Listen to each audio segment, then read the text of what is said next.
¿Sabes cuáles son las diferencias entre los delitos dolosos y los imprudentes?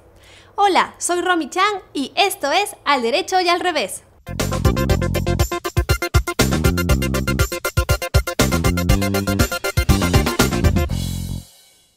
Cuando se comete un delito, el Estado debe sancionar tomando en cuenta la gravedad de lo que se ha hecho.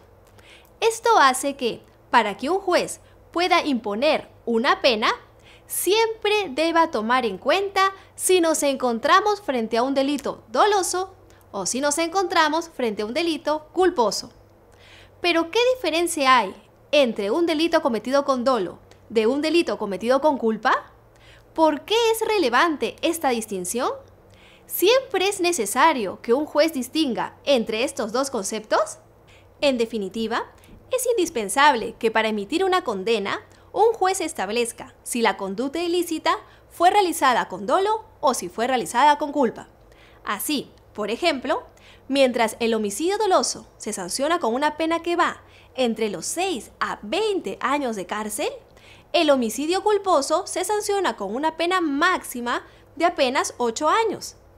Esta distinción también es relevante en la medida en que no todos los delitos se sancionan en sus modalidades dolosas y culposas. Así, por ejemplo, el delito de daños a la propiedad solo se sanciona penalmente en su modalidad dolosa, pero nunca en su modalidad culposa.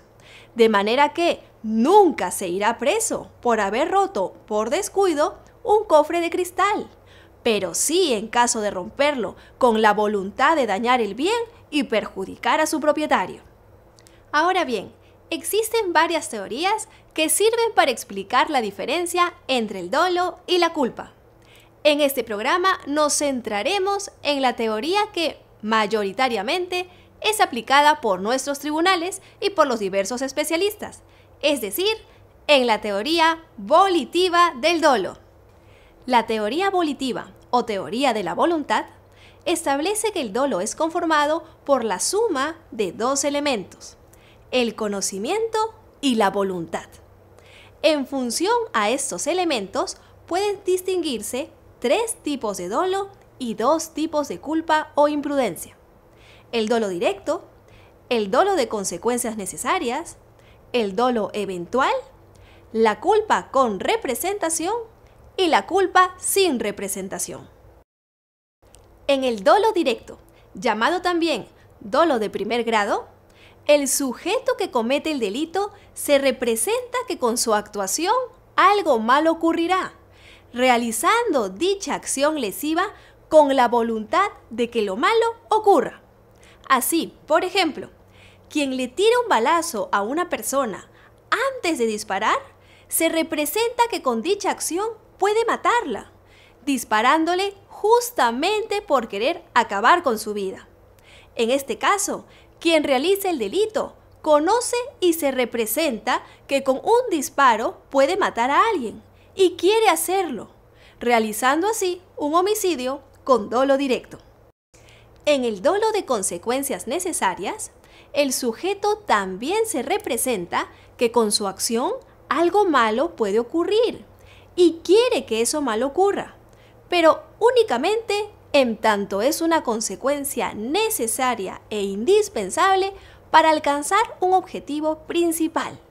Así, por ejemplo, quien coloca una bomba en el auto de un empresario para matarlo, a pesar de conocer que siempre es trasladado por su chofer, en el caso en que la bomba explote y mate a ambas personas, realizará un homicidio con dolo directo respecto del empresario y un homicidio con dolo de consecuencias necesarias respecto del chofer. En el dolo eventual, el sujeto también se representa que con su conducta algo malo puede ocurrir, pero a diferencia de los otros casos, no desea que eso malo ocurra. No obstante ello, se le sanciona por dolo eventual por haber actuado mostrando un menosprecio por el bien jurídico protegido. Para ejemplificar este caso, imaginemos que Apolo deseara conquistar a Afrodita y para ello decidiera pasar a toda velocidad con su camioneta nueva por la puerta del colegio en el que Afrodita trabaja como profesora. Si justo antes de acelerar, Apolo se representara que con ello puede atropellar a algún niño y a pesar de eso, sin importarle esa vida, acelerara y lo atropellara, respondería por un homicidio por dolo eventual, por haber mostrado un manifiesto desprecio por la vida del niño y haber actuado en la creencia de que el atropello era problema del niño por cruzar mal la pista y no el suyo. En este caso, Apolo tendría que responder con una pena que va entre los 6 a 20 años de prisión.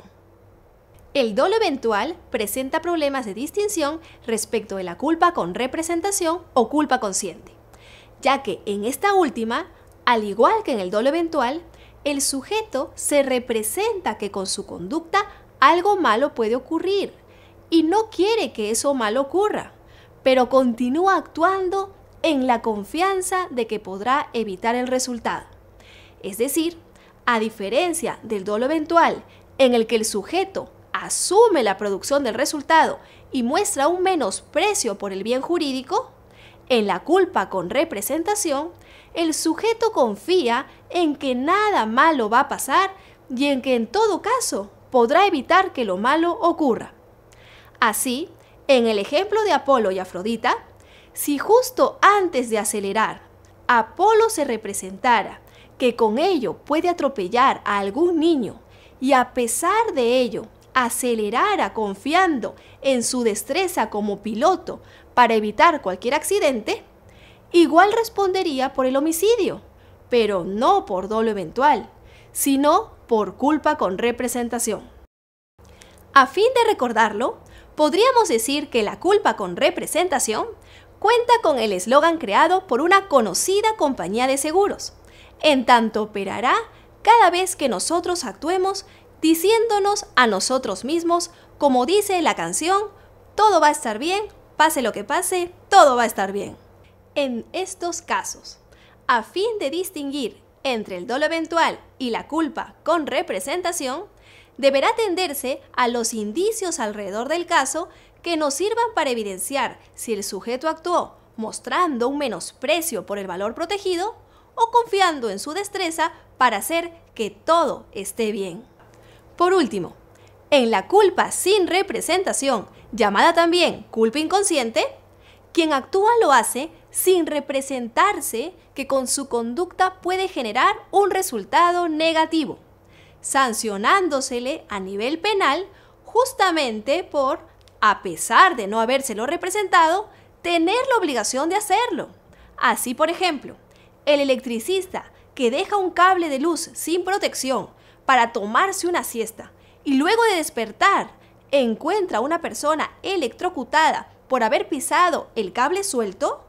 deberá responder por un homicidio por culpa inconsciente, dado que, si bien no se representó el resultado muerte, ni tampoco lo quería, debió haberlo hecho y por tanto haber actuado conforme con las reglas de cuidado propias a su profesión de electricista, como es el caso de dejar los cables protegidos.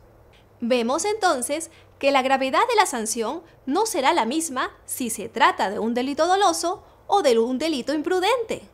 razón por la que es indispensable que todos conozcamos la diferencia entre estas figuras.